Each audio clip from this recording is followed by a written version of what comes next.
Alors moi, je ne suis pas un politique, je ne sais pas faire beaucoup de discours, donc j'ai ma petite feuille à lire. Donc, mesdames, messieurs, bonjour. Donc, je m'associe à tous les remerciements de Yves.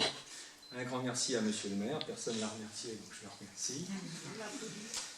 Et aux clous Michelet qui ont permis cet hommage. Dans le clou, sans le clou, évidemment, c'est tous les bénévoles. Hein, vous voyez, donc il a fallu faire ça, et toc, ils sont arrivés, ils ont nettoyé le cimetière, voilà, et ils vont nous servir un petit coup à boire tout à l'heure. Alors, M. Gingras était membre du cercle généalogique, Jean-Michel l'a rappelé tout à l'heure. Il faisait partie de ceux qui ont créé le cercle avec M. Gendrian, Gentil et Gautron, qui sont présents dans la salle. Le cercle organisera un forum de généalogie, donc c'est ma petite pub, mais vous allez voir que c'est relié à ce qu'on fait, de généalogie le 14 et 15 mars 2020 à La Roche-sur-Yon.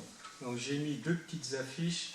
C'est pas pour vous rappeler des dates, c'est qu'il y a un lien que je vais vous rappeler tout à l'heure parce qu'on va mettre un maximum de choses sur cette belle journée. Comme ça, vous pourrez tous vous connecter puisqu'aujourd'hui tout le monde se connaît.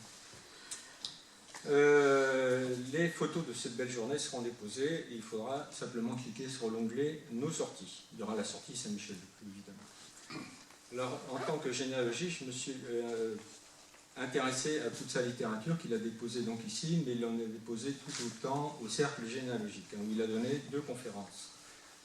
Monsieur Gingras a identifié ses ancêtres Charles et Sébastien, partis du Québec, comme étant les enfants du couple Gingras-Saint-Lô. Donc je pense que tout le monde le sait.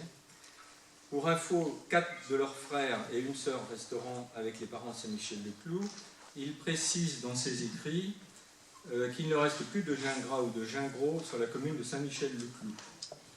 Mais la question qui se pose, est-ce que vous avez des cousins, est-ce qu'il y a des descendants Saint-Lô? Et là, il n'a pas très bien travaillé, Saint-Lô, il ne l'a pas tellement fait. J'ai regardé, je re-regarderai au cercle. Mais c'est très difficile, parce que souvent une fois, on se concentre sur un patronyme, et les mamans, ça tombe un peu après. Et pourtant, on est sûr des mamans, mais des papas.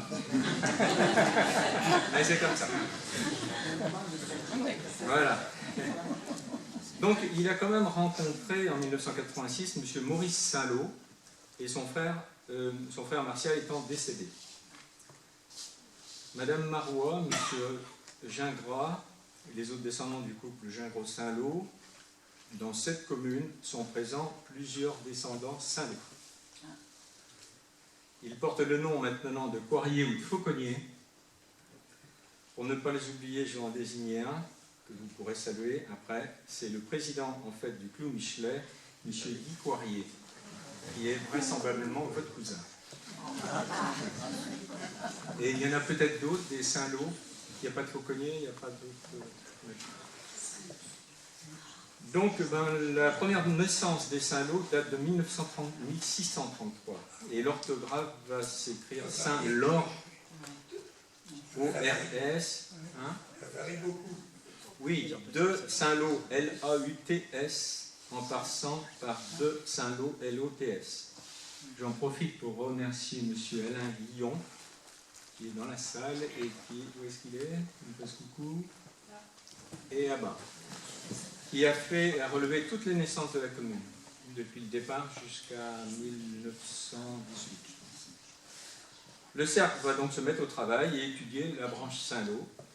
Et comme ça, lorsque vous repasserez à Saint-Michel-de-Clus dans quelques années, vous pourrez saluer vos nouveaux cousins Saint-Lô. Je vous remercie. Je vais saluer la famille Monsieur Joguet, qui a bien connu Monsieur Gingras, et la famille Michaud, qui est québécoise aussi.